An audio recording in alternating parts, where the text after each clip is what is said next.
जहाँ भर कि 23 इंटरवर्टिबल डिस्क अच्छी जो रबर भाया देखुं यहाँ इंटरवर्टिबल डिस्क कहुए या द्वारा आम ट्विस्टिंग मूवमेंट करें बेसी समय बसिले सीधा बसुने आगू ढलिकी बसुचे आगू नहीं वेट लिफ्टिंग करुचे तो आपंकर स्पाइन जदि गोटे हाड़ था बेकरू अंटा पर्यंत तो आम सब सीधा रही था आम ट्विस्टिंग मूवमेंट किसी भी कर तो जहाँफल असुविधा कौन हो आपणकर ये जो डिस्कटा रहा यहाँ एक्सटेंशन रही तार परफेक्ट पोस्चर माने ठीक जगह से रोचे। नमस्कार। तो आजिकल आम देखा यंग जेनेरेशन हो बा ओल्ड जेनेरेशन हो बैक पेन और नेक पेन गोटे कमन समस्या तो यहाँ कौ भी एज ग्रुप रे हो आजिकल तो यार मुख्य कारण कौन एवं कौन कले यहाँ आम निराकरण कर तो से विषय आम डिस्कस करवा। तो आप देखूँ ए यंग जेनेरेशन में बैक पेन और नेक पेन बेसी हबार कारण हो तो आमर लाइफस्टाइल कौन आम जिते देखो जिते भी बर्तमान सिटिंग जॉब लोक बहुत बसिले तो आपंकर जी भी आईटी सेक्टर में कम कर बैंकिंग सेक्टर में कम कर एनी सिटिंग जॉब तो से प्रोलंग सिटिंग रे बसुँच और सिस्टम आगे बैड पोस्चर रे काम करने द्वारा ये सब असुविधा हो तो आम जिते बसुचे तो आम केमी बसवा केमी कम बस कम कले आम ये सब असुविधा हेनी मुझे विषय कहि तो मेनली आमर यहाँ देखो यहाँ स्पाइनल कॉर्ड तो स्पाइनल कॉर्ड रे आपणकर यहाँ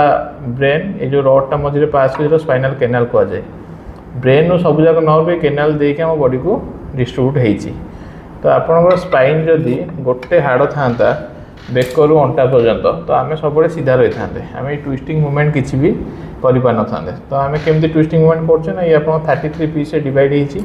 जहाँ भर कि 23 इंटरवर्टिबल डिस्क अच्छी जो रबर भाया देखुं यहाँ इंटरवर्टिबल डिस्क कहुए या द्वारा आम ट्विस्टिंग मूवमेंट करें तो मोस्ट ऑफ द केस रे कौन हुए ना आप नॉर्मल पोस्चर अच्छी नॉर्मल पोस्चर कौन ना बेकटा सब एक्सटेंशन पिठीटा सब स्ट्रेट अंटाटा एक्सटेंशन बट आम आम डे टू डे एक्टिविटी कौन कर आगू को नईकि मुंड नुआई बेस समय फोन देखुचे सिस्टम रे काम कला आगू नहीं कम करुचे बेसी समय बसिले सीधा बसुने आगू ढलिकी बसुचे आगू नहीं वेट लिफ्टिंग करुचे तो जहाँफल असुविधा कौन हो आपणकर ये जो डिस्कटा रहा यहाँ एक्सटेंशन रही तार परफेक्ट पोस्चर माने ठीक जगह से रोचे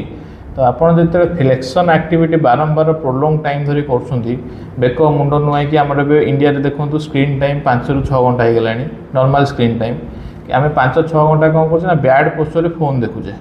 देखा फल कौन हो आपंकर आंटेरियर साइड रे बेक आगू बेसी नुआई कौन हो आंटेरियर साइड रे डिस्क कंप्रेस हो पोस्टेरियरली से कौन हो बल्ज हो जाऊँ तो से जहाँफल कौन हो बेक पेन हवा सहित हाथ को पेन नर्व कंप्रेस होगी अंटा पेन हवा सहित गोड़ को पेन जाऊँगी नर्व कंप्रेस होगी तो आपण मैंने कौन करूँ ना जिते फोन कि लैपटॉप पाखे बस कम कर सब ट्राए करेंगे फोन को आई हाइट रे देखिए माने ये टाइप देखिए ता सहित सिस्टम रे काम कला सिस्टम टाक आई हाइट रखी काम करेंगे तापर आपणकर जो बस कम कर प्रति अध घंटा 45 मिनट थे उठिकी 2-3 मिनट वाक करूँ तापर पुणी बस कम करूँ ता सहित आपणकर जिते आपण बेसी समय बसुँच प्रोलंग सिटिंग रे सब सीधा बसापी ट्राए करूँ तो यही सब जिनस जब आप फॉलो करेंगे ता सहित रेगुलर किसी एक्सरसाइज भी करूँ जदि यही सब जिन फॉलो करेंगे ताहले आपंकर यही सब जिन यंग एज रे हम ना तो आप ओल्ड एज भी देखो प्रोब्लेम गुड़ा हो ओल्ड एज रे मेनली भी ओल्ड एज लोक मैंने भी बेसी phone screen time old age लोक मान बेसी फोन देखुं तो गाइड करूँ कि आपण मैंने कौन करेंगे ना आई हाइट रे सब देखापी फोन टाक ट्राए करूँ सहित जदि बेसी पेन होची आपण मैंने जदि अनबियरेबल पेन होची नियरेस्ट किसी भी फिजियोथेरापिस्ट को कंसल्ट करके आपण किछटा एक्सरसाइज आउ किछटा लाइफस्टाइल मॉडिफिकेशन करंतु कले आपन ये सब असुविधा हेबनी।